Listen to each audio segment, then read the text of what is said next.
Okay. So good evening. We're going to open public hearing. This is a public hearing to accept and expend gifts and grants $5,000 and over. Matt Chevenel. Thank you very much. Those of you who recall way back in 2017, we had around $120,000 put in the operating budget to take care of the PFOAs in the schools and the drinking fountains and everywhere there was potable water, like the kitchens. And so we partnered with Second Wind in Manchester, and we did all that work, and we paid the $120,000. We tested out, and there were 0 PFOAs because of that work that was done back in 2017. So just recently in 2021, I had gotten an email from Department of Environmental Services saying they were offering reimbursements for those who wanted to put in a system to abate PFOAs. And much to my surprise, I said, well, we did that back in 2017. Do you think perhaps we could get reimbursed at the rate you're reimbursing people for now for work we did back then? And the answer was yes. So, hence, we have a check for $34,848.32 from the Department of Environmental Services to offset our cost for the PFOA system that we put in back in 2017. So that is your grant to accept this evening. So is there any public testimony? School board questions? Shannon? First, I just wanted to make a comment. So this would definitely be under the grant category of gifts and grants. But to that end, that does not prohibit us from taking any further steps to try to recover the balance of that, because I know we did try to pursue through St. Gobain, and I know that if there are any openings that allow us to try to pursue a second time, this would not preclude us from doing that. Correct? Oh, absolutely not. You would always have that avenue available to you. Excellent. And so it might be something to consider because we still had to buy it. And then the next question is, knowing we are in a new fiscal year, can we use this for any type of maintenance work on that system so we don't have to use tax dollars? We could accept it under 198:20B, which allows us to expend the money, or we could just use it to reduce taxes. Right. Right now, it's slated to reduce taxes. It's an unanticipated revenue. So the only thing I was thinking is, obviously, we want to make sure, and I think God knows what we've learned since we even installed it, that's 4 years ago, how much more we've learned about PFOAs and how we can make sure that this is working optimally to be able to mitigate that.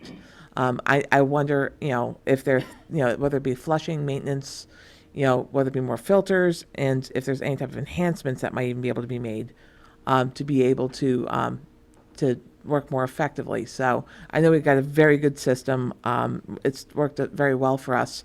And also, looking at things like testing water, we know that there are costs included in that. So I just staying on top of, we've just been in such a weird operating year where I don't think we've used the system to its design, if that makes sense. When we shut down all the water fountains because of COVID, because we didn't want to attract, For sure.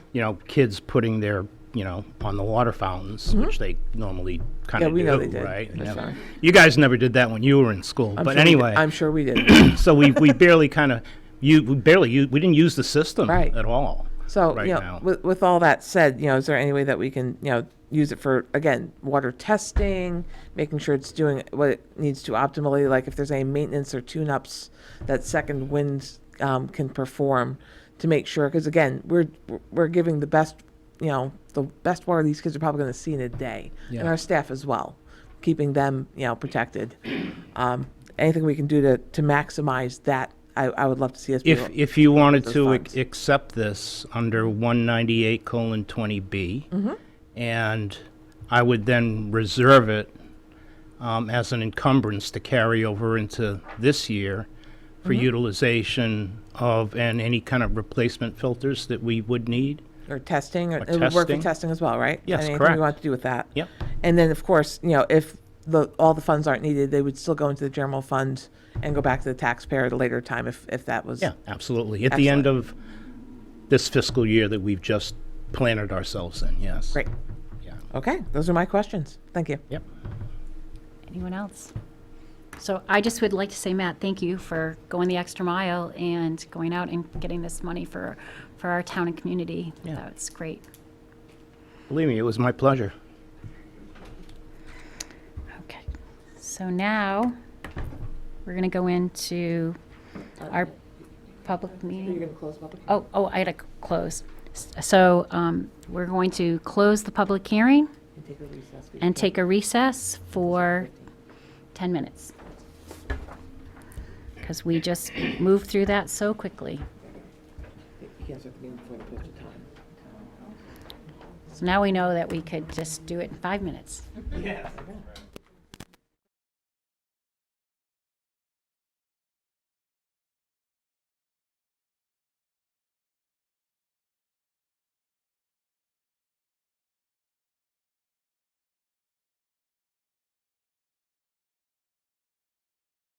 Okay, so we're going to call to order. Welcome to the July 26, 2021 school board meeting. The chairman of the board, Cinda Gualumi, is excused. Will everyone rise for the Pledge of Allegiance? Of the United States of America and to the republic for which it stands, one nation, under God, indivisible, with liberty and justice for all.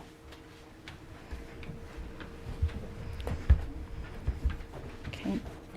And now we're going to open it to public participation.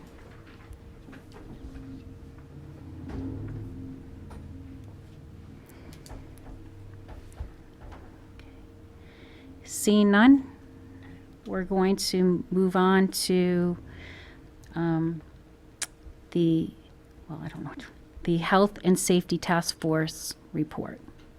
Thank you very much. First of all, whoops, thank you. It's a pleasure to be joining you, and I want to thank you for your vote of confidence in hiring me. And before I launch into the discussion of the Health and Safety Task Force recommendation and my endorsement of that, I just want to tell you how impressed I have been with everyone in the school system, the central office leadership team of Kim and Matt, Melissa, and others, and our general leadership team. That's the extent, after 1 week, of the people I know, but some outstanding people in the Merrimack School District. So it's a pleasure for me to be here. So, And we would like to welcome you as our Chief Educational Officer, which Bill was the superintendent of schools in Massachusetts for many years. The title change is just due to the differences between Massachusetts and New Hampshire. He is an interim, a 1-year position with us, but we're very excited to have him here with his great expertise. So thank you very much. and thank you. About 2 weeks ago, Julie DeLuca, Principal Julie DeLuca, and presented a report from the Health and Safety Task Force, which was excellent in terms of the information and the data that was included in the report, the recommendations, and it was my job to review those, to provide you with a recommendation from the Chief Education Officer, and I will do that. If we could have the slide presentation up on the screen, if that's available. I think it might be. Here we go. So that report was very well done, and dealt with a number of the COVID-19 mitigation factors that have been promulgated by the CDC and the American Academy of Pediatrics. And what the report focused on were some summary recommendations. Kim, if I could have the next slide, please. Mask wearing will be optional. That one I will address tonight because that's probably the most controversial across the nation for the last 18 months of all of the CDC recommended mitigating factors. With a full return to school, most school systems, including Merrimack, do not have the capacity to accommodate 3 or 6 foot distancing. Although I will say, the configuration of desks in most schools lead to at least 2 to 2.5, quite honestly, close to 3 feet of distancing. So I think we're going to be okay there. That schools will be open once again to before school and after school programs, to weekend use by town recreation leagues, adult sports leagues, all types of youth activities, because we want them to continue to be used as community centers for productive activities for not only children but general residents, including adults. School nurses certainly will continue to play a vital role in providing guidance to families and continuing to advise families in terms of keeping children home if they present symptoms. And we will publish once again the list of commonly known symptoms that are associated with the COVID virus. The most concern right now, obviously, is the Delta variant, which is causing some significant issues in various parts of the country. So the school district will adhere, as the report 2 weeks ago indicated, to all New Hampshire Department of Health and Human Services quarantine and contact tracing guidelines. Traditional lunch and recess will be gladly restored because those are important times for children, particularly at the elementary level. That's the time when they can be socializing, connecting with each other outside of the classroom. Those were somewhat convoluted in every school district across the country for the last year. And very importantly, the cleaning and disinfecting procedures will continue. Over the last 18 months, throughout every state in the country, commissioners of education have told local superintendents that you're going to have to learn to live with uncertainty. And unfortunately, that still remains the case. And a decision today could be a different decision than we make somewhere down the road based on the emergence and the rate of transition, the incidence of transmission of the COVID-19 virus.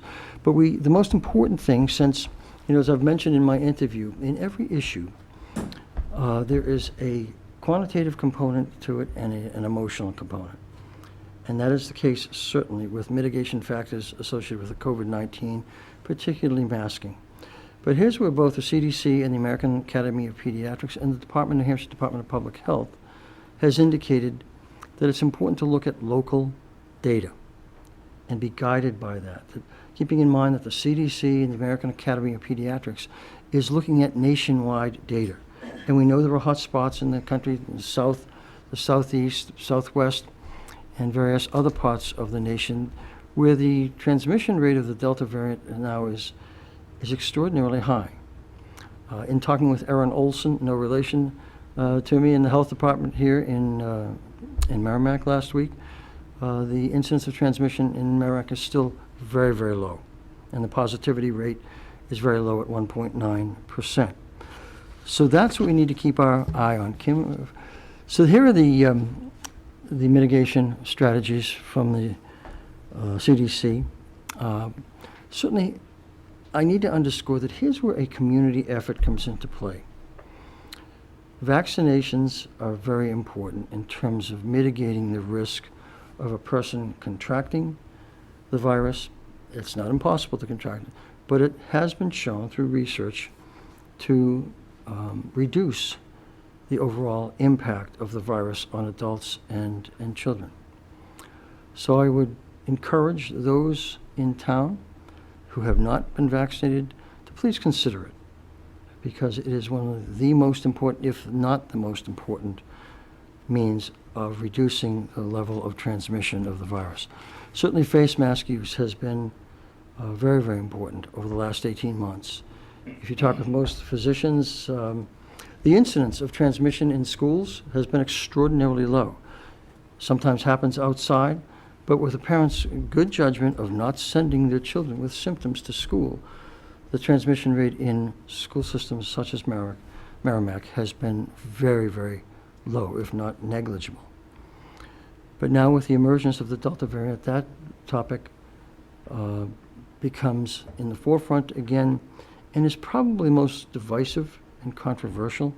But once again, we're going to focus, as the CDC, American Academy of Pediatrics has recommended, on local data. And what does that local data state? And so between physical distancing, screening, testing, increasing ventilation, hand washing and respiratory etiquette, staying at home when sick, contact tracing and isolating quarantine, we're going to be committed to cleaning, continuing cleaning, deep cleaning and disinfecting process, which has worked so well for the school system. So the issue of mandatory or optional masking, because that's what this comes down to, and I apologize for the typo. That should be optional masking and not optimal. No matter how many times I've read this, I missed it, and so I apologize for that. So it's mandatory or optional masking, okay? So the American Academy of Pediatrics, as we know, has recently stated that anyone under 12 should be masked in schools. The New Hampshire Department of Public Health Services recommends face mask use based on local assessment of risk for COVID-19 in a respective community, okay? And the guidance remains with the DPHS of looking at local data. And so if you look at maybe the fourth or fifth bullet down, with low levels of community transmission, schools and child care agencies can safely choose to remove mask requirements indoors based on your local assessment, the local situation, and risks and benefits of continued mask use. Optional masking is not going to please everyone. Regardless of what decision we make, it will not please everyone. But once again, here's where we need to be guided by what the data and the local data from the State Department of Public Health Services and the Merrimack Department of Public Health data states. So the New Hampshire Department of Public Health has recognized in that next to the last bullet that the face mask issue will continue to be the most contentious issue that we face. Okay. Now, very importantly, I need to stress to parents that one of the mandates from the CDC is that children on buses and vans need to be masked because of the close proximity. Okay, less ability for spacing on buses and transportation vehicles, so masks will be required on the vehicles. The next slide is the staff response to the Task and Health and Safety Task Committee's report. And in terms of the overall reaction, almost 82% of the staff is in agreement with the recommendations that the Health and Safety Task Committee made. About 80%, just short of 80%, are in agreement with the optional masking. Once again, we will never receive 100% approval from any constituency. The parent survey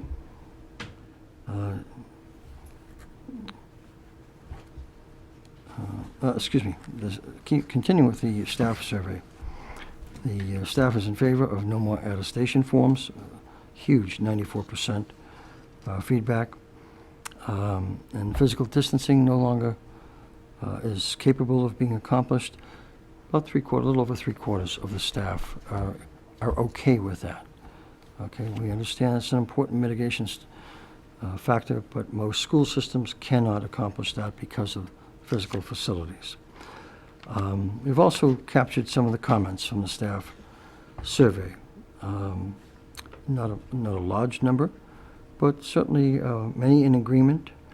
Some about the vaccinations, some are concerned about physical distancing, and other various comments about lunch, lockers, recess, etc. In terms of the parent response,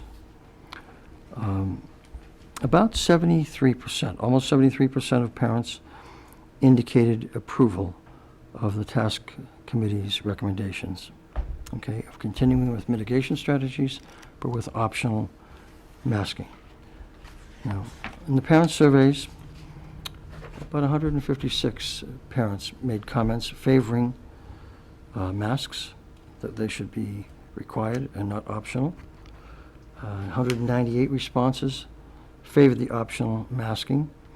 And there were a number of general comments, some of which had absolutely nothing to do with COVID-19. Just some parents, quite honestly, wanted to get a few things off their chest, and and we read them. But those fell under the general comments. As I indicated, I spoke with Erin Olson from the Health Department here in Merrimack last week, and Erin sent me some data that indicates the trend since last year of the daily trends in cases in COVID-19. You can see that in the December and January period, and I remember this very well, last year in Massachusetts, there were 7,000 to 8,000 new cases every day. And then that dropped off once vaccines became available. That started to drop off precipitously and has continued to drop off. And generally, people have learned to be responsible in terms of their own mitigation strategies, not only in the neighborhoods, but also parents have been wonderful about not sending the students to school with symptoms that could potentially reflect the pandemic virus. So you can see graphically, visually, the significant drop-off of those levels of cases. Erin did forward me also some additional data in terms of the new cases per 100,000 over 14 days. This data goes back to the 21st, which is a fairly minimal, 34.9. 7-day positivity rate of 1.9%, which is quite low. Some communities back in December and January were experiencing positivity rates of 6, 7, 8, and upwards percent.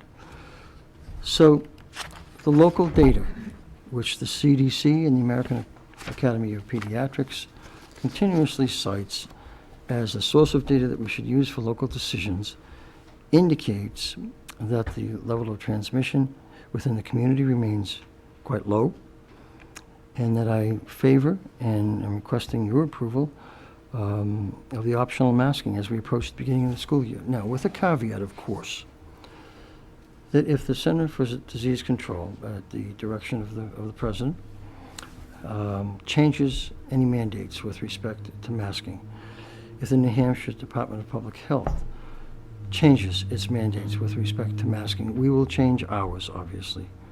But as of right now, I certainly support the excellent work done by the Health and Safety Task Committee and make that recommendation to you that we adopt their recommendations, particularly that pertaining to optional masking. Thank you. School board questions or comments? Shannon? Thank you for this summary, and it is very good information. I know that we have, in our correspondence we'll discuss later, or maybe we're just going to nip it in the bud now, we did receive a handful of parent emails that were really addressing the concerns that they have about not requiring masks, and specifically got into the 12 and under, or under 12, I should say, because they would not necessarily have access to that. And, you know, it goes along the lines of going home to medically sensitive relatives, you know, siblings, you know, grandparents, all of that. So on top of that, in your presentation, you talked about the 156 parents who favored masks versus the 198 who didn't favor masks. But those 156 parents that did provide commentary, if there was a way to glean information, or basically glean a way that we could create an FAQ so that these parents can get their questions and concerns either addressed at that level, where maybe it's just a Q&A, or to also maybe communicate a path to which they can advocate their concerns. Because again, normally you say go to your teacher, then go to your principal. But unfortunately, when it comes into it, they're going to be coming into a system that will affect them, because it's about health, not about their individual academic outcome. And then separately, about their individual academic outcome, what options they have that will meet their child's educational needs if they feel that what we're offering is not going to be conducive to their circumstance, really. In addressing the models of learning, I believe Kim Kimberly will be addressing that in just a short while.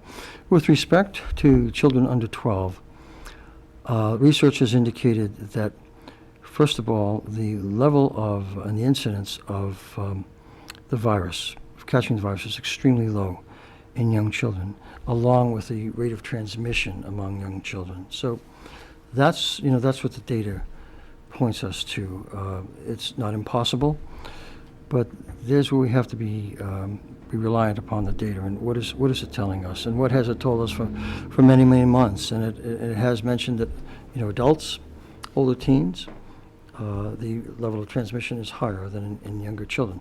The level of severity of symptoms in the virus through research has been far less, in younger children, particularly in those in elementary school. And so that doesn't necessarily mitigate the level of concern for a parent, but here's once again where I think we have to fall back on what is the research and what does data tell us that we can really make our decisions upon and feel as reasonably comfortable as possible, unless once again those health agencies at the national level and the state level change their minds.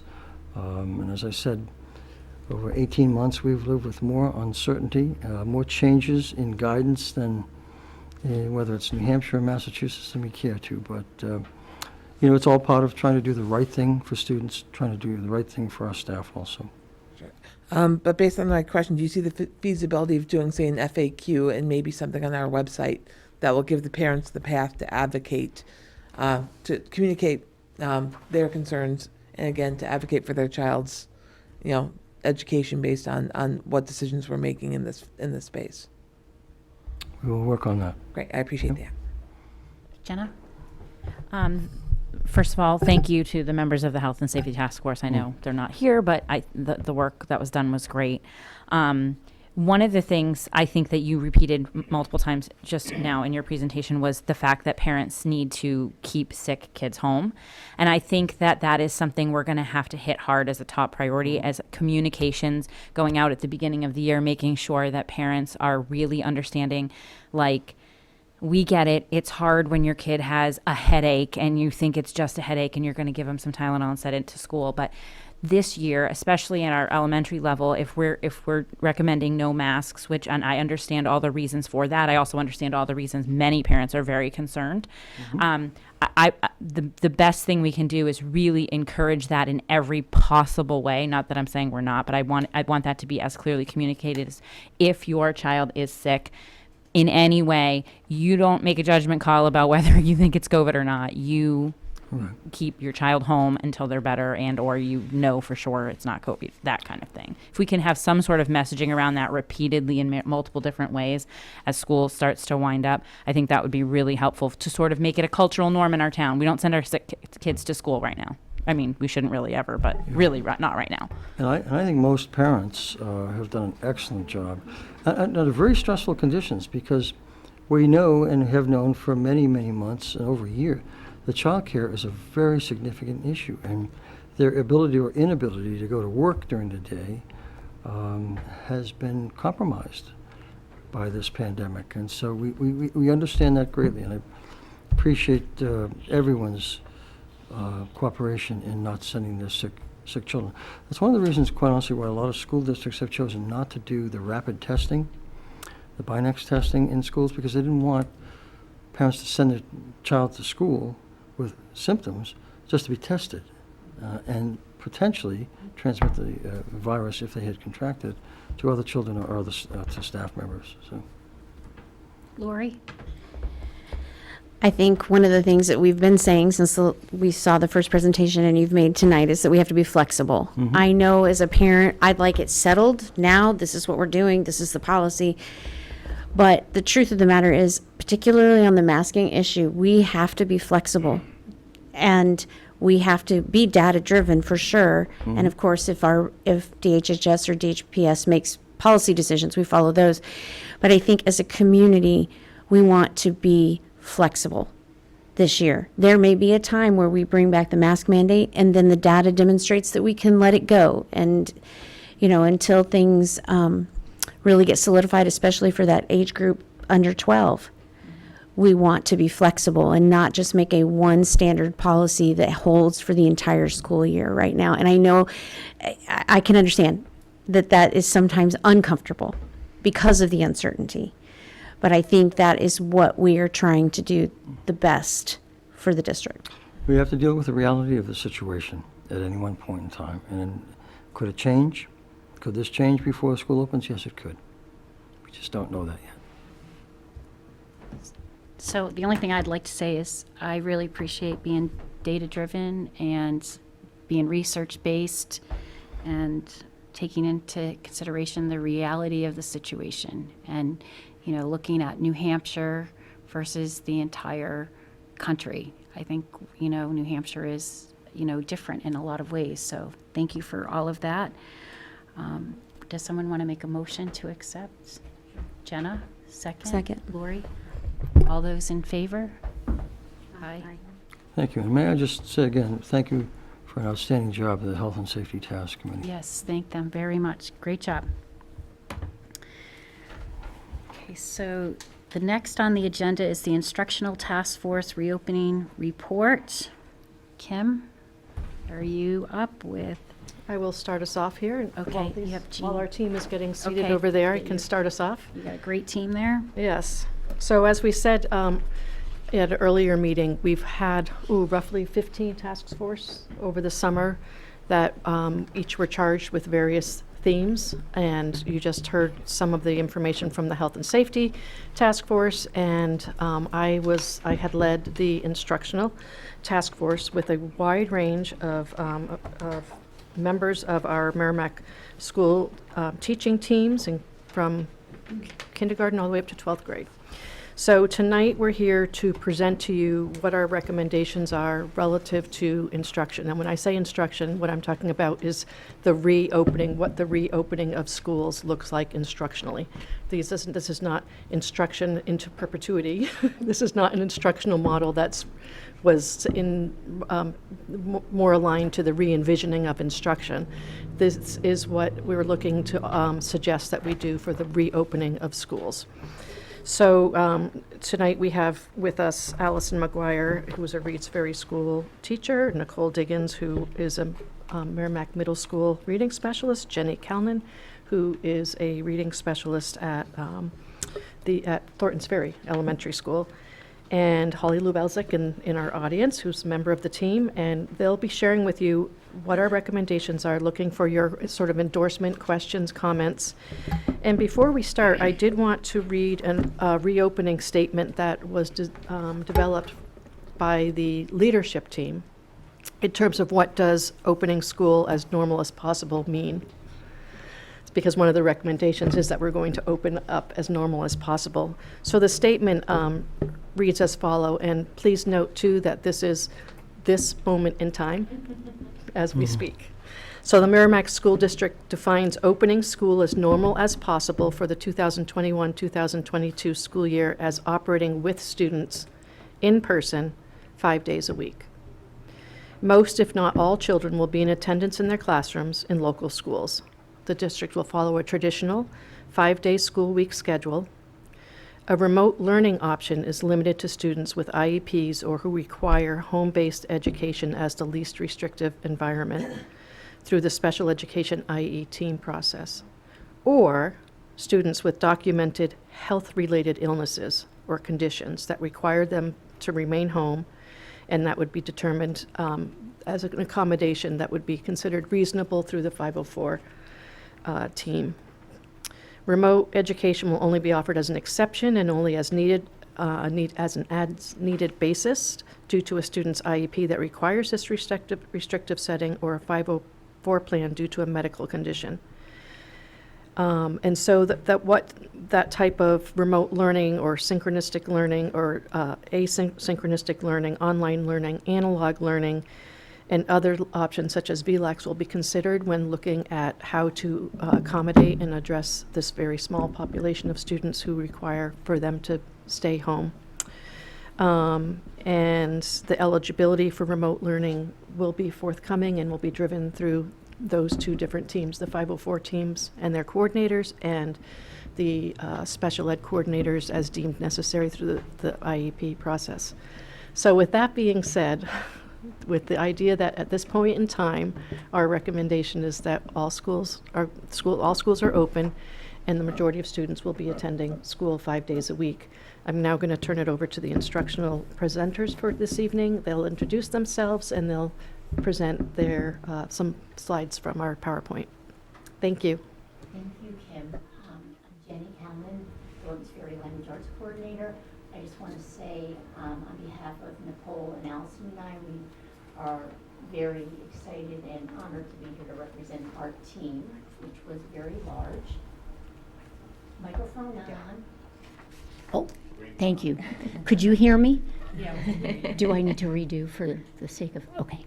And that it was really great to have a group of us come together at all levels from K through 12 and put our heads together and try to figure out what might a reopening look like after, you know, the year we've just been through. So Nicole's going to start us off. Okay, so again, Nicole Diggins, Language Arts Coordinator at the middle school. I'm really going to start today just by trying to outline the process that we use to kind of come to the place and to the information that we're going to share with you today. We started off with an essential question to guide our thinking, guide our research, guide our discussion. And that question was, how can we best support students to become expert learners post-pandemic? And I can talk a little bit more about the term expert learner in a little bit today. We began by reviewing some research, looking at a series of articles that really kind of addressed what is being talked about across the country in terms of what does it mean to reopen after the year and a half or so that we've all just experienced. We also examined prototypes from districts around the state of New Hampshire to kind of inform what direction we think would be best for our district. And after kind of individually reviewing those documents and those prototypes, we spent some time together in discussion and how does this relate? Which aspects of these articles can we really relate to and seem very relevant for Merrimack? We also spent some time looking or referenced the Massachusetts Department of Education roadmap design. And after reviewing all of that research and material, we split up.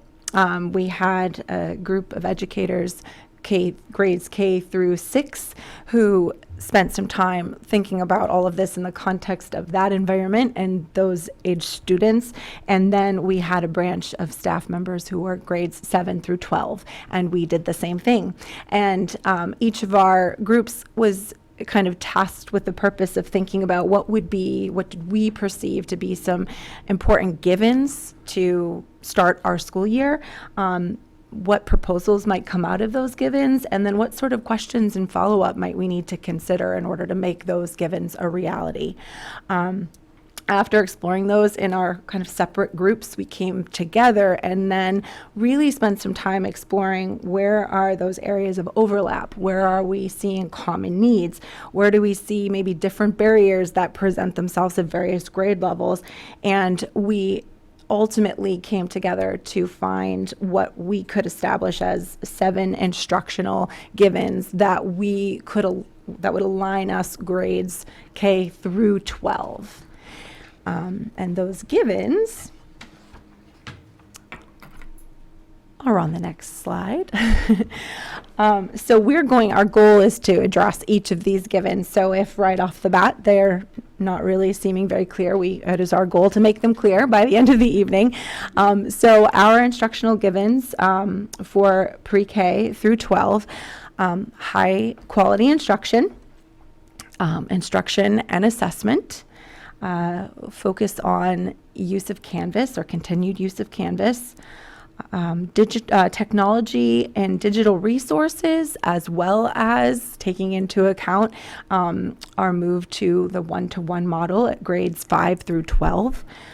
we or as a given, suggesting the principles of UDL, or Universal Design for Learning, something I've spoken to this board about on a few occasions, families and communities, and our continued efforts towards social emotional learning. And again, it's our goal to kind of address each one of these, and so I will turn it over to Jenny.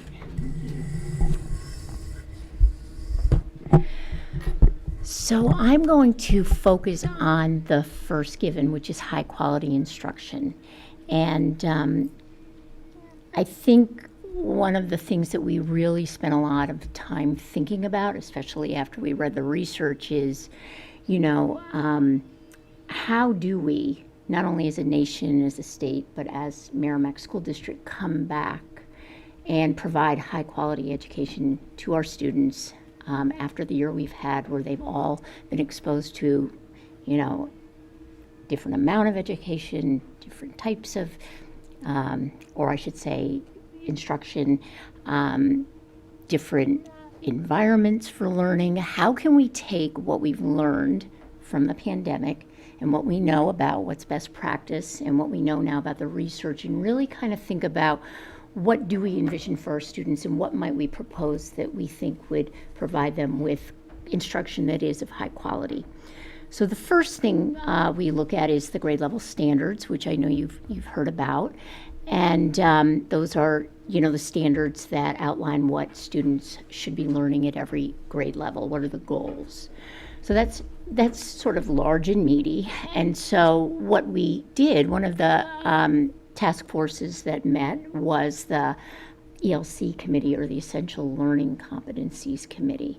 And what they did was they, sat down, and we started this work last year. In fact, I think we were all on that team. And we started to look at the competencies in relation to the standards-based report card. And we started to roll out some of the competencies, and we decided what would be reasonable for our students to learn in the trimesters or quarters last year. Well, we went back to the table, the committee did, and I believe you actually have some sort of a report that you received before that really goes into the details about that. So that is really key to the work that we want to do in terms of providing that instruction, because it's sort of like our map that we would follow along and say, these are the things that we want our students to, we're expecting them to learn at this period in time. It doesn't mean that those competencies aren't taught all year long, but we're really focusing on them at certain times of the year. The third point is core content curriculum. And what I think is important for us to emphasize here is not that this is necessarily a new idea, core content curriculum, but in looking at the research and what we know about how are we going to take students who have gaps that we know are there, and how can we think about not, moving them backwards, but moving them forward. And so some of what I'm going to talk in the next point will address that. But the idea is that we want to keep our kids, all the kids, in the classroom during core instruction as much of the time as we can. And we know that if we start with the third grade level, let's just say, and we're presenting that core content material as they're learning that science and social studies, and we're enriching them with knowledge and vocabulary that can build on what they know, that is going to provide a really solid foundation, which is really key to literacy. So we want to continue to build their knowledge, their vocabulary. We want all kids to be there for that. It's that important, and I think we've always said that we're doing that, but it's really critical now that the kids continue to move forward with their peers, and that they're not getting pieces of information in different places, but they're all getting the same exposure, I guess I would say, to what we deem are the most critical, important skills. And introducing science and social studies and world knowledge is really key to that, and the research is showing. So that brings me to our core, to acceleration versus remediation. So there were, I can remember speaking with a few parents who were concerned about their student. What do I do? Do we keep them back? How are they going to catch up? A lot of discussion about this. Like I said, it's across the country, it's in our state, it's here in Merrimack, and a lot of articles that we read posed this theme or topic called acceleration versus remediation.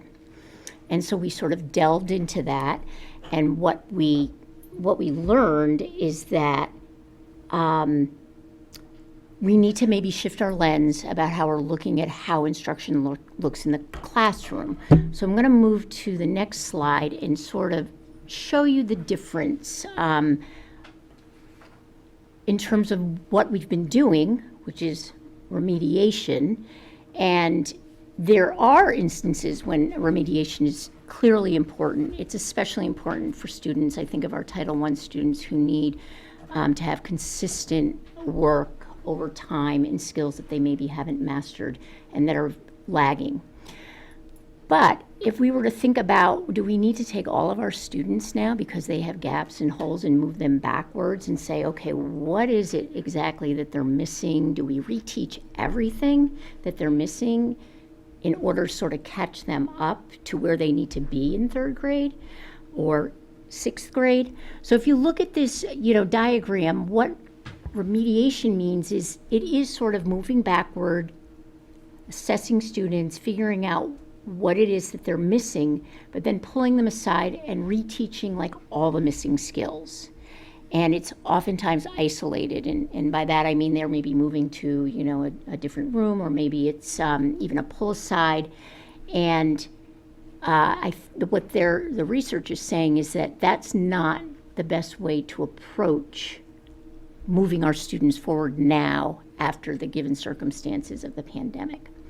And so what they're suggesting and what we're proposing is to look at a model that actually builds bridges in their current grade level to accelerate their learning. And the word accelerate, I don't want you to think of it as being moving fast. It's really almost moving slow to move them forward more quickly in the long run. So if you look at this diagram as compared to the last, it's sixth grade, and rather than sort of moving backward to move forward, we're actually moving forward so that all the students get that focused core grade level content at the same time. And while we're providing that instruction, we need to be providing more pre-assessments. We really need to target what it is our kids are missing, and they're all not missing the same thing. And then providing what are called just-in-time supports so that they can get what they need and continue to move forward. So in one of the articles I was reading, I thought that this was kind of made a little bit of sense to me. They said it's sort of like you're watching a series, and then at the beginning of the next one, they say, in case like you missed the last episode, they give you a blurb, right? And you get to see, what did you miss and what was the plot like and who are the characters. And they're suggesting that it's sort of like that. You don't need to go back to the first episode of the series if you're starting now with your friends and you want to kind of catch up and watch. And you sort of, as you continue to watch and learn, you sort of grow your knowledge and understanding as you move forward. And if you want to go back, remediation would be like you go all the way back to the beginning, and you can't start the series here. You have to go back before you can have any knowledge or understanding about getting to that point in the series. And I think that that's what we're saying is kids don't need to necessarily go all the way back to start from the point that they're at now. And we have to do a better job of, and we're trying to think about that within our proposal. When you said questions and what are we going to do? Well, how are we going to pre-assess effectively? And then, okay, what's the best way for us to, support those students? I made this sort of like, or we thought about this almost like a roadmap, you know. You might start out and maybe you're all heading on the same vacation, but along the road, well, maybe somebody needs air in their tires and somebody needs, you know, they come to a caution sign and they have to slow down. Maybe somebody actually gets pulled over and gets a ticket, and oh boy, that sends them back a little bit. They might want to slow down, but the idea is that everybody's moving, and then we're addressing these issues as they arise. So that was, I think, a big takeaway for all of us on the committee as we discussed it. So there are, another point, as I had mentioned earlier, was best practices for core instructions. We want to make sure all the kids can access the grade level standards, those competencies that we mentioned. And so when some of those points along the way, it will look like scaffolding. It might look like, how are we differentiating instruction like in this little picture? How are we making it accessible to everyone so that everyone can get the point or the area of weakness addressed so that they can move on? We're certainly interested in modeling for students, student voice and choice, engaging them in project-based learning, and then actively engaging them in meaningful, authentic, relevant learning, because we know that that is how children learn best. So that is our proposal for just the first one, and they won't all be that long, of high-quality instruction. So I'm going to turn it over to Allison. Okay, so the next piece that we looked at was following the scope and sequence for instruction and assessment.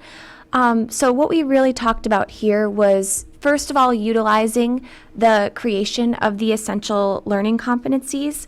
And just for some context, competencies are a combination of attitudes, skills, and knowledge that students develop and apply for successful learning, living, and working.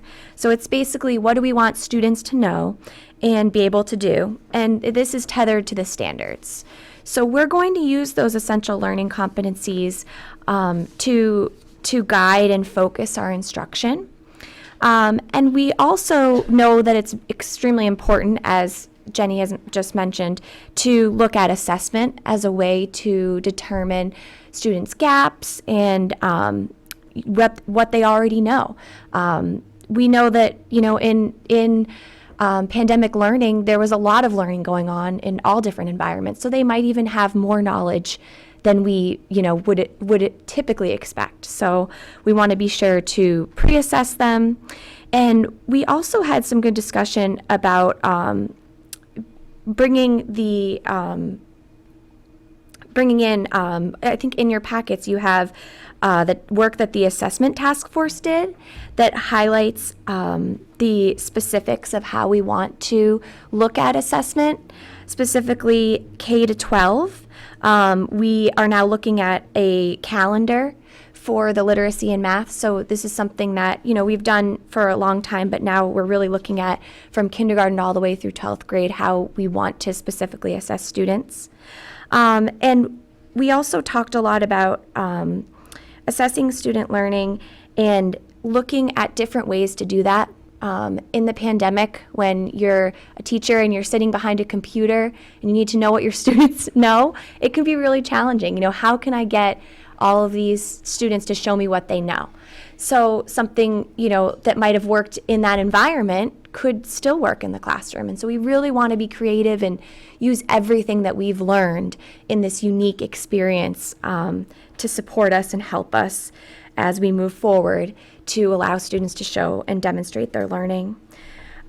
We also want to continue to utilize our professional learning teams and work as educators to discuss where students are and support learning across all classrooms for all the students in the school. Oh, yeah.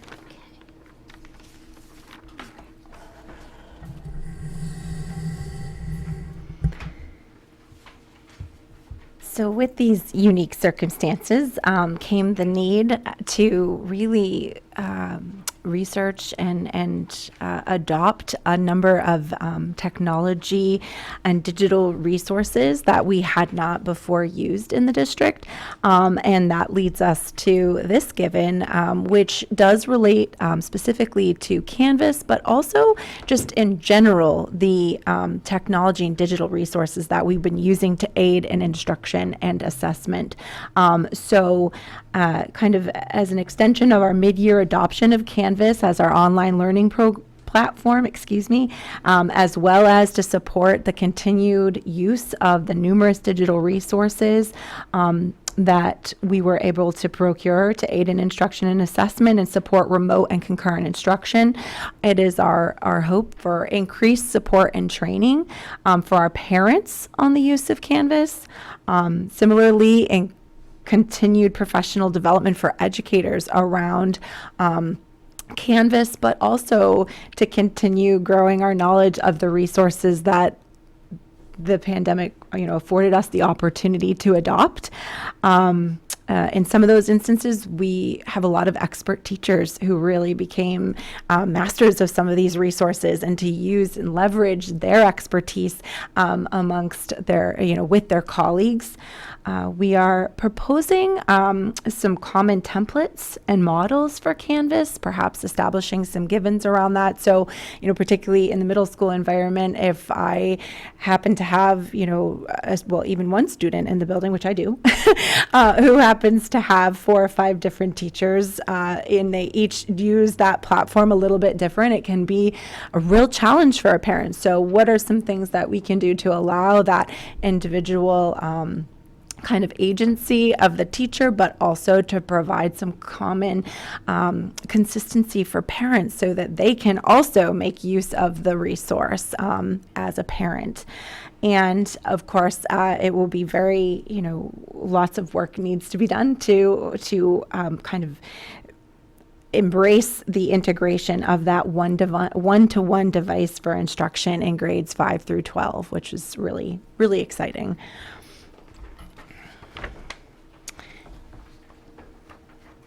And the next given is, it relates very much so actually to what Jenny described in that best practice, is having to do with our continue utilizing the principles of universal design for learning.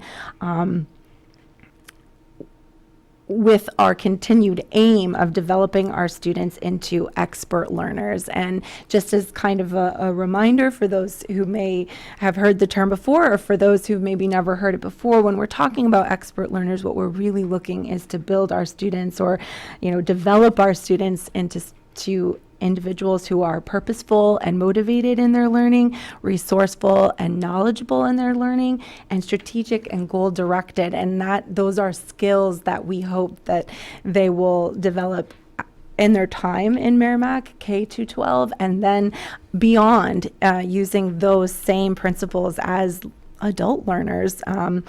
And so we would continue to build the capacity within the schools for universal design for learning. A big piece of universal design for learning is identifying, anticipating, planning for barriers, and we have had no shortage of practice in that in the last year. And so continuing our efforts towards identifying those barriers and really working together to plan for our instruction that will, hopefully circumvent those barriers to not limit any of our students towards reaching that goal of expert learning. PD around executive functioning skills, which is a core component of UDL, and really trying to develop in our students their goal setting, their ability to identify what it is that they want to learn, and how can we help them to achieve those goals.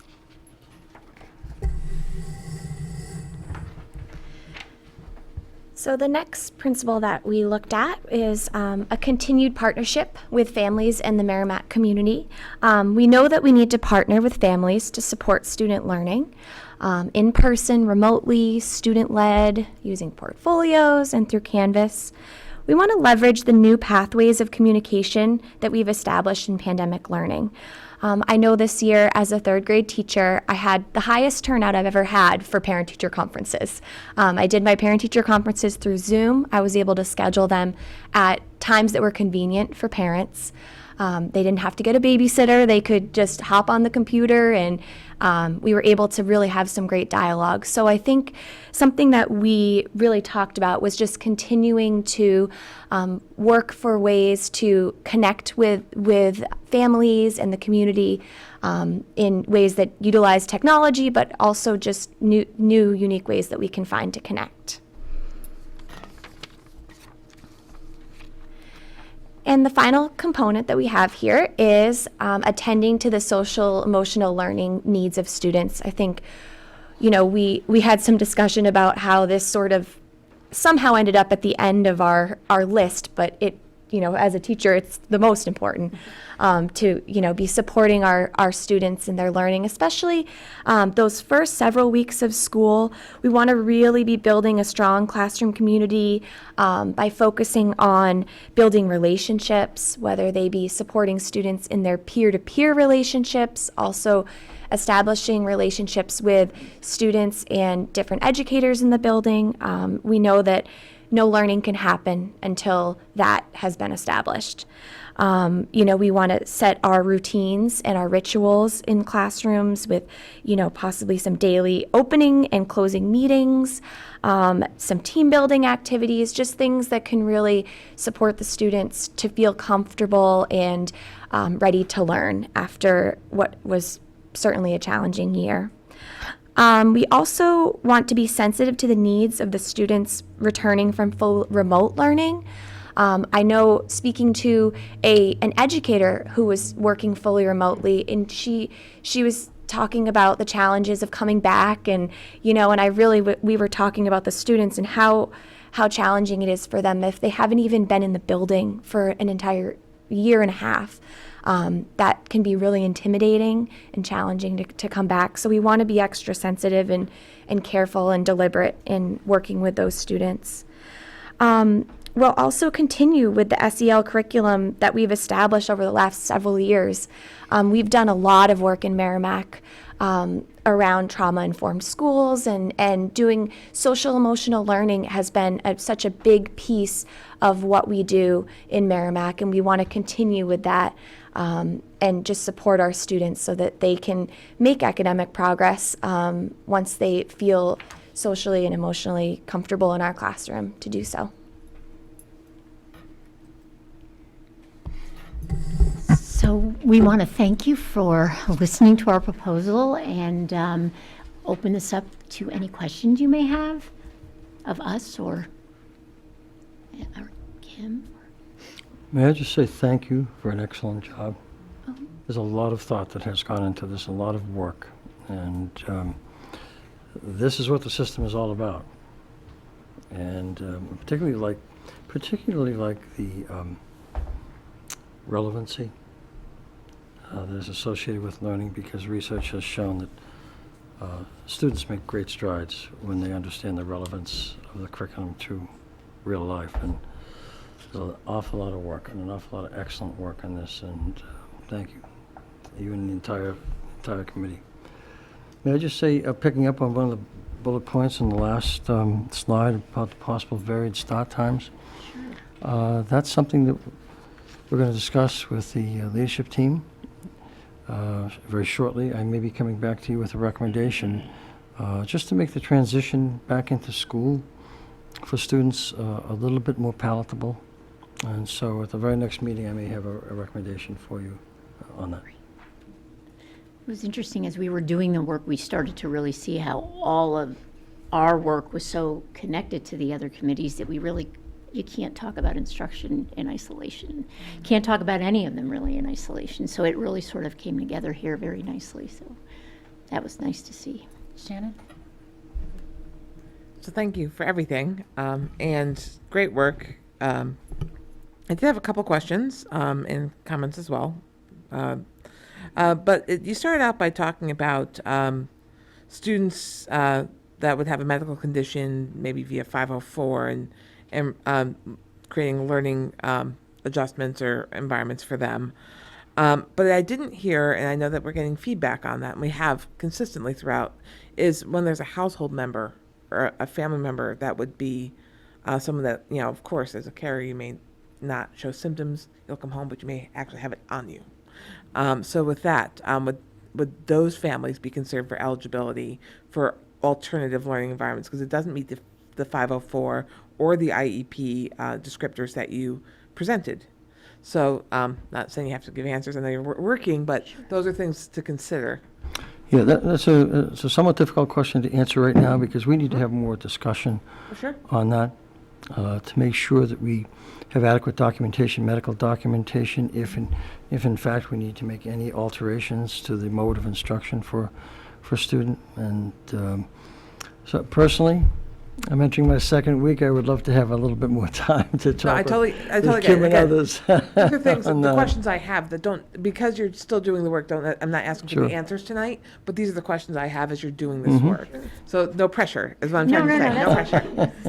So another thing I heard was about Canvas and consistent use of the platform by teachers for the benefit of students and families. And all I have to say is amen, sisters. Oh my goodness. Because you're all ladies here. So, but with that, I think that's, even back to the Power School days, that was our, that's a mommy battle cry, I think, to try to help our students as much as we could. But that's something I think that's going to be so helpful, and maybe in response to what we're trying to do here, but I think as a long-term strategy to have a consistent use, knowing where to go, what to find, how to access it, get those timely grades to really show, so how to respond and advocate for your child early and often as needed, and not be a nudge necessarily. But I think a couple of you probably know I've done that too.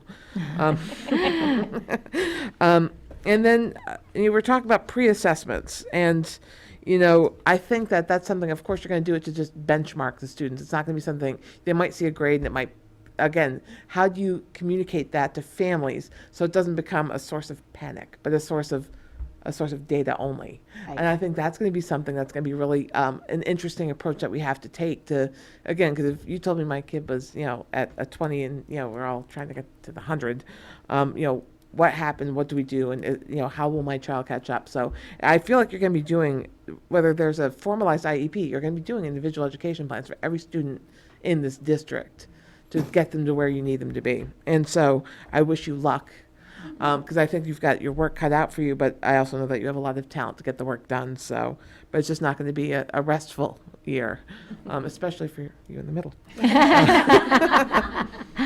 And then you talked about the technical and digital model, and you mentioned one-to-one devices for 5 to 12. What's going to be the device ratio? I know because we did invest in a lot of devices this year for pre-K to 4.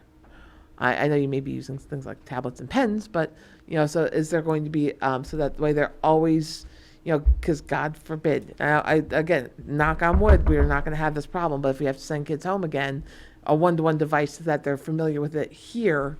So if we do have to send them home for any reason whatsoever, that they're already ramped up to the technology. And then, staggered dates I did have there. I'm going to give you a mulligan on that, Bill.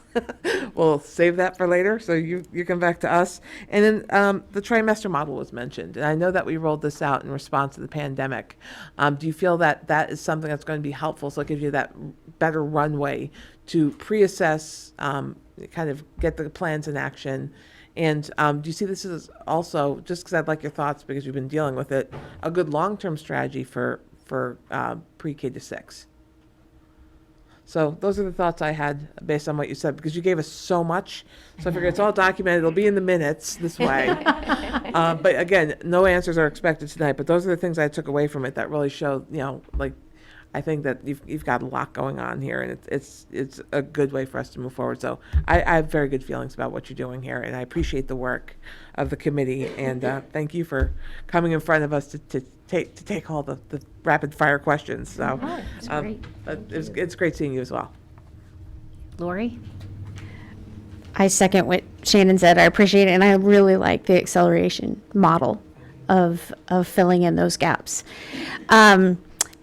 piggyback on what Shannon said, do you foresee having those templates in place before school begins, and that maybe communicated through an email, a handout, the website, those instructions to parents who have, where do I go to email the teacher? Where do I find the assignments? Where do I find the grades? Those kinds of things. And have you possibly, I know you guys have looked at a lot of data, looked at maybe some districts that have Canvas under their belt a little before the pandemic that might have some good template models to take a look at. And again, I'm not asking for answers to my questions, but just some things, maybe to think about. I know if the parents knew right out of the gate at the first day of school where to go, and again, I've 6 children, multiple teachers, professors, that kind of thing. I relate to that comment. But even for our elementary parents, if they have a student in 4th grade and 2nd grade, that they have that consistency across there, I think that would alleviate a lot of uncertainty during this time that's still very uncertain. Jenna? Yes, again, thank you so much. I know it can't really be said enough. That was a lot of hard work. And agree completely with what Lori said. That acceleration process of, the way you described it is absolutely, I agree 100% the way to go. It's the right move for our district. And so I appreciate you guys taking that approach. Not meaning we won't do remediation, but that the focus will be on not going backwards and we go on going forward. So that's huge. I literally could have cried when you mentioned talking about keeping things like parent conferences on Zoom. Again, not going backward. To me, that there was a year I had 4 kids in every building in this school, like in this district, not all the elementaries, but I had an elementary, an upper elementary, a middle school, and a high school. And I lived through it, and barely. But I never made it to a parent-teacher conference because I could not do it. I couldn't do it. And even on a good day, I can't do it sometimes. So to be able to take some of the things that we did during the pandemic and say, wow, that really was meaningful for parents. I mean, I made it to every single one this year. Why? Because I could, especially at the high school. Do you know how hard it is when you have multiple kids? Like, it's literally nearly impossible. You had to basically be like, well, what one teacher do I want to talk to? And to be able to I actually talked to most of my kids, teachers, because it was offered on Zoom, and to be able to continue to utilize that and not just say, well, the pandemic, let's do it in person. Like you said, childcare issues, there's just so much good that comes from that. And then I just want to, since they touched on kind of more deeper things, one last thing I want to say is reframing what it means to be a student in school. You kind of breezed over that, but as a parent, I feel like that's huge. Watching my kids, even at the end of the school year, getting back into that rhythm of not having all this free time they had to manage, not putting off their work till, whatever Friday and then getting it all done on Friday or whatever on their flex day. That was, there were some really good things, like my high school kids, in preparation for college, all that time management was good. But then there were some real drawbacks, like, okay, no, you cannot play video games for 6 hours and then do your homework for 2. Like, just what it means to be a student in school and what that's going to mean for what happens in the after school hours as far as homework and stuff, especially in middle and high school, where they're not realizing their days suddenly just became much more crammed with stuff, So those were 2 things that, as a parent, to me jumped out that are going to be huge and seem small, but are really quite gigantic. So thank you for everything. Do you want to go ahead? Thank you. And I've written down all your questions, and we'll address them at an upcoming school board meeting because they're great questions. And I appreciate you prodding through and reading this thoroughly and really having questions that are very targeted and relevant. I did want to mention, too, that we would, to put together a proposal and then to not have it be, the only way to follow through with this is to have adequate professional development. And so when we have our 3 days or 4 days of professional development in our August Academy, which is in September, there'll be mandatory Canvas training for all teachers, and then they will have a model product, and then they will have time to develop their Canvas pages based on that model product. So we will have that, and then we will have a UDL session, and in that UDL session, we'll be addressing social emotional learning, executive functioning, and so those encompassed in this instructional model presentation is the next steps for educators. The next step will be professional development. That's perfect, because that was going to be one of my questions. So I think you did an excellent job. It was, your depth of knowledge was exceptional, and we appreciate that. As we know, as we're opening schools, it's before the cement dries, all this work is so important, all this pre-work. And I would have a few questions for high school, just on, the Learn Everywhere. Are we going to be, looking at more extended learning opportunities? What does competency-based learning really look like at the high school? I did make a comment about the Canvas, so I really appreciate the professional development. And then only my final thing would be a question probably to our superintendent, but our chief of education. I know a lot of this work is because of COVID, and we've gotten better because of COVID, but is there a way we can give this team a stipend out of that CARES Act money for the summer work that they're doing? It doesn't have to be much, but just to show our appreciation for their work. Well, I'll meet with Kim and Matt, because certainly what we want to do. Excuse me. In my former job, the mic was always on, and so I apologize. I'll meet with Kim and Matt, because we want to look and recognize the work of all of the task committees. Yes. And so we'll come back with a proposal for you. Sure. So thank you. So do we need to vote on this, or we're just good? Okay, good. I just didn't want to mess up. Maybe neck in 2 weeks, maybe.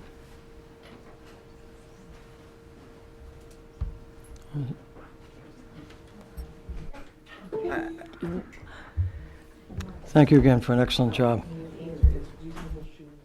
For those senior, those high school nights where you had to go to all the kids different. I have some stories. Got your run on.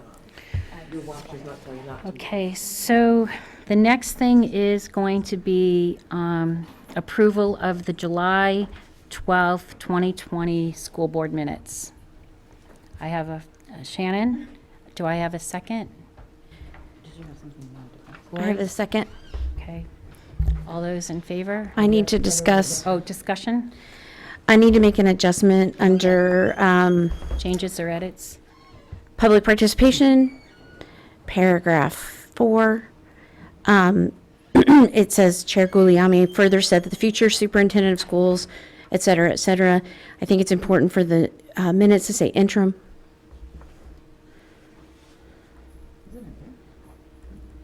No, but I think I know what you're leading in. We'll take an interim, will be serving us in an interim capacity. Yes. As superintendent, for the year. Yes. Something to that effect. So that way it shows that it's not that the title's temporary because of the licensure. It's that the role is temporary because that's what you signed up for and that's what you want. Correct. Thank you, So, Shannon. You bet. Okay.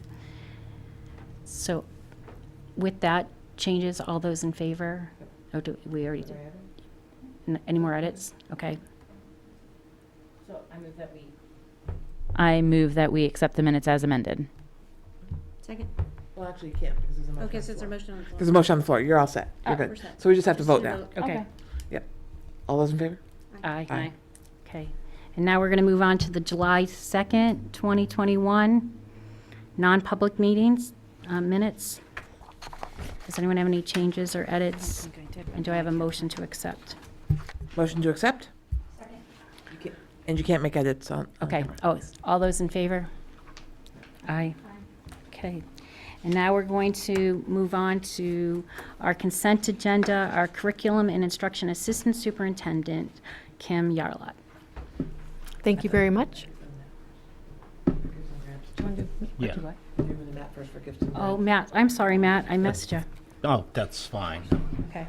So, I wanted to make sure everyone knew that Kim was not an interim. yes. So what we're doing is essentially sliding the approval of the gifts and grants piece to the consent agenda for $34,848.32.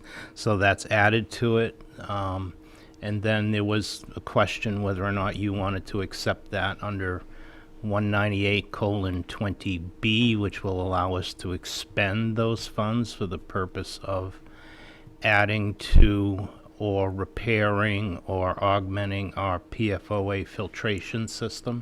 That was talked about earlier, and that allows you to bypass, I'm going to use another RSA, I'm sorry, RSA 32, which is the Municipal Budget Act. So it actually increases your budget by that amount so you can spend the money.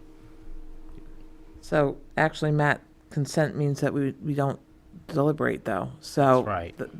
I guess what you would Why don't we say- just, yeah, okay. In that case, why don't we just put it on consent, or you could put it on the next meeting if you wanted to. Gee willikers. Because normally we would put it under gifts and grants, it would have its own agenda item. Yeah, correct.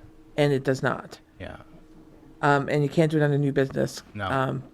So it's at I this think we point in want to time just for table 30. it, and I Okay. think what we have to do, just for procedural purposes, is we would need to table it, and we would have to deliberate on how we would like to receive the money to expend it or to put it into the general fund. So I think what you're going to do is put it in your next agenda, Okay.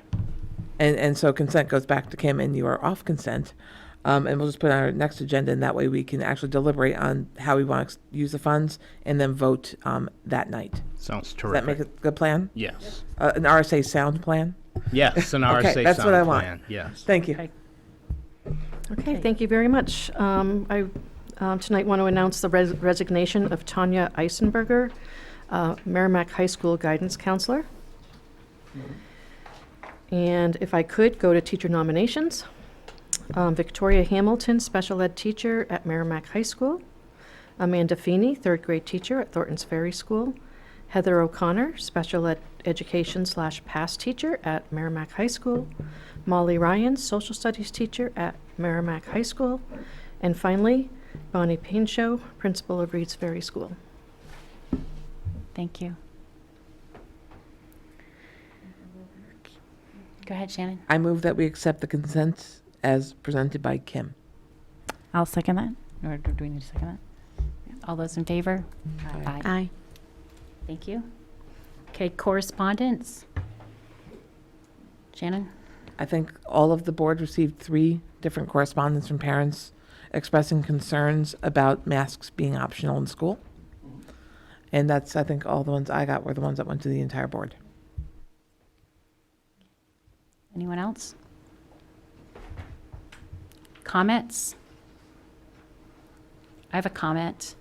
I just wanted everyone to know that Tad Kremen, who graduated from Merrimack High School in 1994, is the U.S. Olympic swim team doctor, and he's over in Tokyo. And so I think sometimes when we have really great things that Merrimack High School alumni have done, and we have so many, when we get a opportunity, we should really highlight so many great things do come out of our school district, so many great students. Okay, I have Lori? a comment. Okay. First, I just want to, again, say thank you, Bill. It's great to finally sit face to face with you, and I appreciate you taking on this role for this year, and especially coming out of what we just came out of. So I appreciate you coming on board very, very much. And Kim, I just want to reiterate that it's great to have you in this permanent role as Assistant Superintendent of Curriculum and Instruction, and you've hit the ground running.